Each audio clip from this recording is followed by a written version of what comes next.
Singapore welcomes the review of the implementation of the five-point consensus. That's ASEAN's peace plan to resolve the political crisis in Myanmar. It sets up an informal consultation mechanism comprising the previous, current and future ASEAN chairs to engage all the country's stakeholders.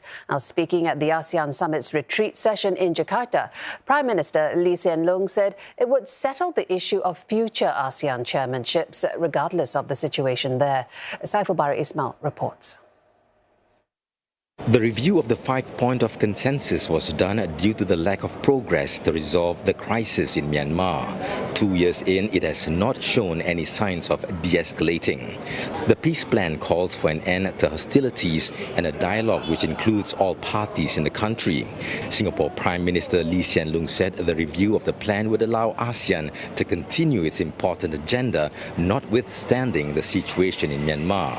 He said only by staying united on key regional issues like the situation in Myanmar can ASEAN ensure its continued relevance and centrality.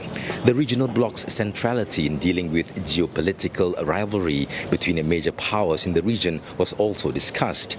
Mr. Lee said ASEAN centrality means increasing its engagement of external partners in an open and inclusive way. He said that the ASEAN Outlook on the Indo-Pacific, or AOIP, offers a platform to do so. The platform, launched in 2019, hopes to bring major powers together to discuss peace and prosperity through cooperation and development. Earlier at the plenary session, leaders discussed the long-term roadmap for an ASEAN Community Vision 2045. Mr. Lee stressed that economic integration must remain at the core of ASEAN's agenda in the process of achieving the vision. He said ASEAN needs to move quickly to develop new growth areas, particularly in the digital and green economies.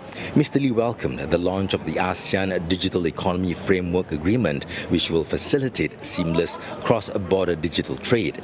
The agreement would create opportunities by improving digital connectivity, skills and literacy in the region. He looked forward to concluding the agreement by 2025. Mr. Lee noted the good progress made on strengthening ASEAN's decision-making, the process which the bloc apply in emergency situations. On Wednesday, ASEAN leaders will meet their dialogue partners, and one of them is China. A hot-button issue which may be discussed is on the South China Sea maritime dispute. Beijing recently issued a new map triggering objections from a few ASEAN member states, which may push for a joint statement in the summit to address China's actions in the South China Sea. Saiful Bari Ismail, CNA, Jakarta.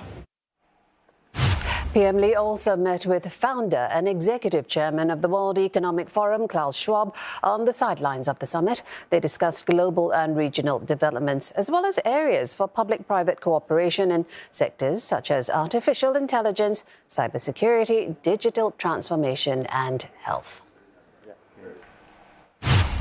In another face-to-face meeting, PM Lee congratulated Hun Manet on his appointment as Cambodia Prime Minister. He looks forward to working closely with Hun Manet and his team on ASEAN, as well as on bilateral cooperation in energy and food security.